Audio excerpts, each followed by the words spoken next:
Finally Shubman Gill ने चैन की सांस ले ली होगी।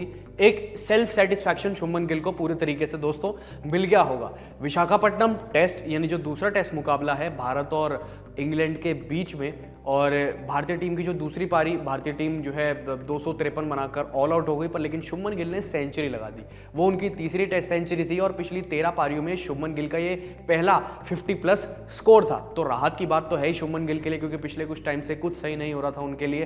टेस्ट क्रिकेट की मैं बात कर रहा हूँ सिर्फ, क्योंकि व्हाइट बॉल में तो शुभमन गिल अच्छा खासा कर रहे हैं, वर्ल्ड कप में भी अच्छा खासा किया था, लय भी ठीक ठाक थी उनकी। व्हाइट बॉल क्रिकेट तो वो अच्छे तरीके से खेल रहे हैं, पर लेकिन रेड बॉल क्रिकेट में यानी कि टेस्ट क्रिकेट में शुभमन गिल के लिए पिछले कुछ टाइम से काफ़ी ज़्यादा चीज़ें अच्छी नहीं हो रही थी। फॉर्म तो था, यानी फॉर्म तो अभी भी है शुभमन गिल का, साथ ही साथ अगर आप बात करें उनकी लय की, लय भी मिल रहा था, स्टार्ट मिल रहा था, लेकिन कन्वर्जन रेट उनका नीचे जाता जा रहा था। यानी कि उनकी एवरेज कुछ दिनों पहले तक 30 थी, अब 30 से गिरकर उनकी 29 हो गई थी, उन्हीं लो स्कोर्स की वजह से, जैसे कि जो हैदराबाद टेस्ट में आई थी। पर लेकिन उसके बाद अब यहाँ पर विशाखापट्टनम टेस्ट में उनको राहत तो मिली होगी कि चलो कुछ नहीं हुआ तो मेरे बल्ले से एक बड़ा स्कोर तो निकल गया, और इसी चीज़ को वो कंटिन्यू करने के आगे सोच रहे होंगे। ये बात तो है। पर लेकिन आपको याद है कि लगातार जो फेलियर हो रहे थे शुभमन गिल के टेस्ट करियर में, और इसी को देखते हुए केविन पीटरसन ने एक बहुत बड़ा एग्जाम्पल दिया था, और बहुत बड़े दिग्गज का एग्जाम्पल दिया था, जैक कैलिस का। आप सबको पता है, और वो भी खबर हमने इसी प्लेटफॉर्म पे बताई थी आपको कि केविन पीटरसन ने साफ तौर पे ये कहा था कि जैक कैलिस को भी टेस्ट क्रिकेट में अपना नाम बड़ा करने के लिए बहुत वक्त लगा था।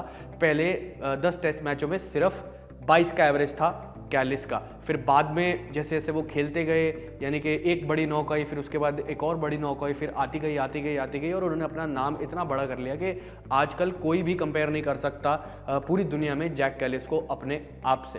तो उन्होंने जैक कैलिस का हवाला देते हुए शुभमन गिल को कंपेयर किया। उन्होंने कहा कि have patience with Shubman Gill, वो आने वाले टाइम में बहुत अच्छा करके दिखा देंगे और आप सभी को, और सबके मुंह बंद कर देंगे। और इसी वजह से जो है केविन पीटरसन की भी काफ़ी आलोचना हो रही थी लगातार इस चीज़ को देखते हुए, क्योंकि लगातार शुभमन गिल भी फेल होते जा रहे थे अपनी जो है अच्छे स्टार्ट को कन्वर्ट करने में, और यानी कि सक्सेस शुभमन गिल को मिल नहीं रही थी। तो केविन पीटरसन भी लगातार ट्रोल हो रहे थे, क्रिटिसिज्म उनको मिल रहा था। पर लेकिन शुभमन गिल ने जैसे ही 104 रन की पारी खेली वाइजैक टेस्ट में, यानी कि सेंचुरी बनाई, अपनी तीसरी टेस्ट सेंचुरी, तो केविन पीटरसन ने एक्स पर ट्वीट करते हुए साफ तौर पे ये कह दिया कि थैंक यू शुभमन गिल। इसका साफ तौर पे ये है कि थैंक यू कि आपने जो मैंने कहा था आपने उसका मान रखा, आपने सेंचुरी बनाई। वो तो खैर उन्होंने इसको ध्यान में रखते हुए सेंचुरी नहीं बनाई होगी, जो कि केविन पीटरसन ने कहा, वो तो खैर उनके लिए थी सेंचुरी पूरे तरीके से। पर लेकिन उन्होंने ये साफ बात कह दी थी केविन पीटरसन ने, he is a serious lad, मतलब कि ये सीरियस टैलेंट है